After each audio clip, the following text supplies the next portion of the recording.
Hey you guys, Jessie here from Urban Legends Antiques, and this week we are going to make some decoupage vases. First up, I'm cleaning and washing my vases. This is just a stash of leftover vases that I had in my house. Normally I give my leftover vases to my brother-in-law because he's a florist, so my plan is to actually give him some of these once they're done in decoupage and then keep a couple for myself. I'm just getting them all dried and ready for paint. Decoupage paper works best if it's glued onto a light colored surface, so I'm painting my vases in Paris Pink by Chalky Chicks.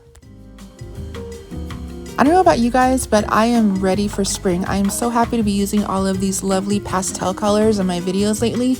Last week you saw me using Sweet 16. This week I'm using Paris Pink by Chalky Chicks. It's a really light pink gray color that is going to work well as a backdrop for the decoupage paper. You can find me on Facebook, Instagram, and TikTok at Urban Legends Antiques.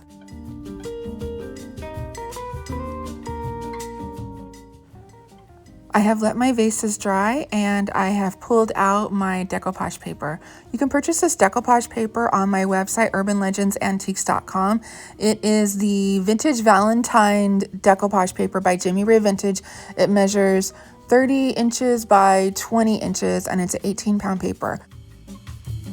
I'm going to use one sheet of paper for all 4 vases, and then I will still have paper left over for other projects.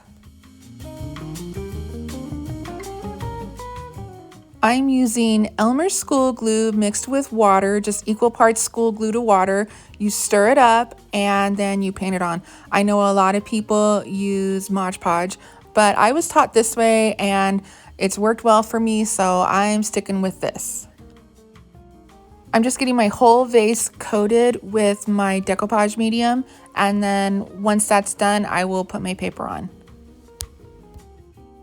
Now that my glue is down, I'm placing the decoupage paper right on top of the vase, and my original plan was to just kind of wrap it all the way around, but I realized that I really like the way that dog looks. So right there, instead of covering the doggy up with more decoupage paper, I'm going to tear it off.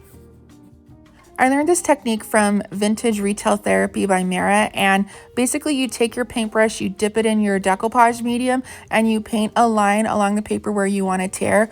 Once it's wet, it will tear right along that line, and then the torn piece will adhere nicely to whatever you're trying to glue it onto. I have a tendency to want to touch everything and I ruin my paper, so this helped me immensely.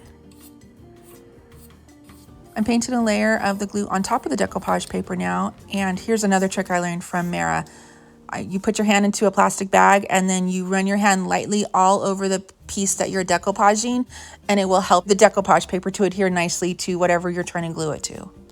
Don't forget to like and subscribe to my channel and hit the notification bell so you know when my next video is coming out. I'm moving on to my next vase, and I've chosen a bunch of vases that are different shapes and sizes, and I'm glad that I did because they each had their own unique challenges. This one I was not able to tear the paper easily, so I just decided to cut it, and then I painted the glue onto the edge of the decoupage paper to help it to adhere.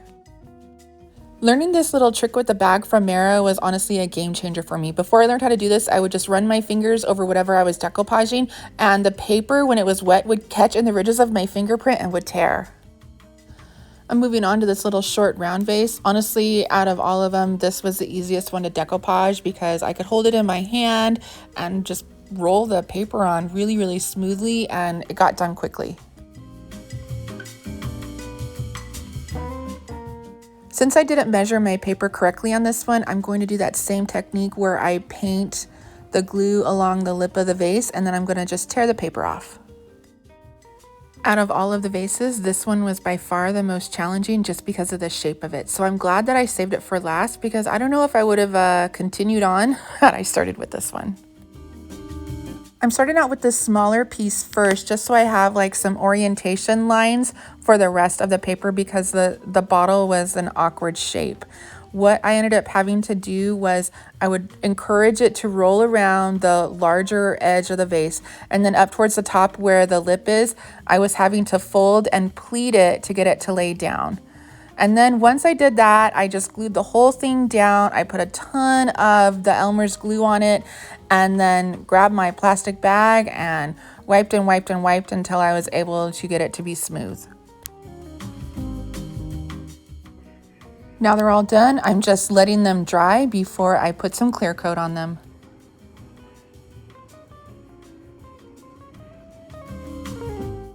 All right, so this is a couple of days later. I am at my brother-in-law's shop, Urban Florist in Ontario, California.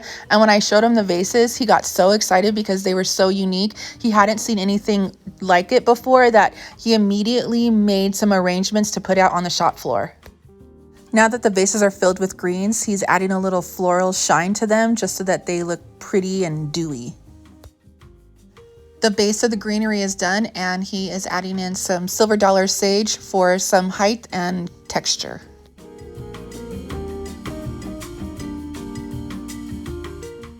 He's adding a little bit of wire for sturdiness to his rosebuds so that way they will stand tall and straight in the vase.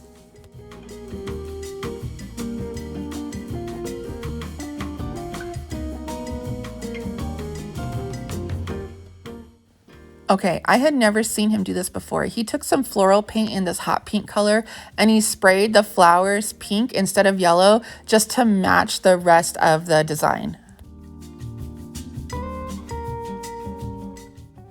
And now he's adding those pretty pink flowers into the vases, and I must say it's really, really pretty. I love how it turned out and it matches the vase perfectly.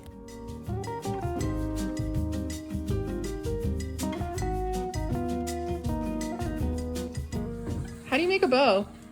Out of ribbon. How many times have you tried to teach me how to do this? This is, if I had $1 for every time I tried to teach you. I swear, like 14, 15 times. Yeah. You could buy yourself a meal at Taco Bell or In-N-Out.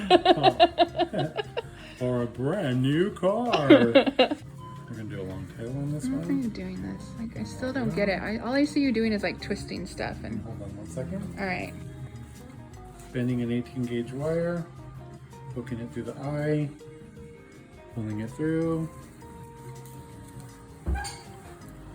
twisting,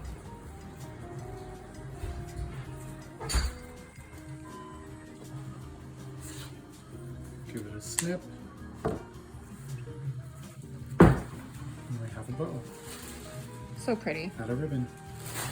I'm gonna try again. After another failed attempt at making a ribbon, I just gave up. David made the ribbons for these beautiful arrangements. One went out onto the shop floor and one came home with me.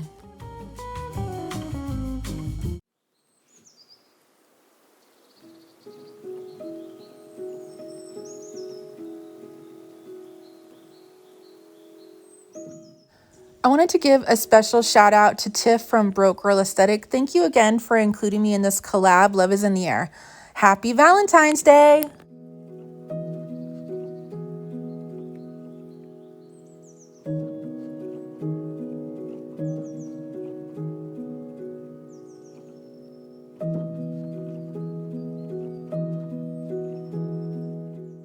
I'm Jessie from Urban Legends Antiques, and thanks for coming along for the ride.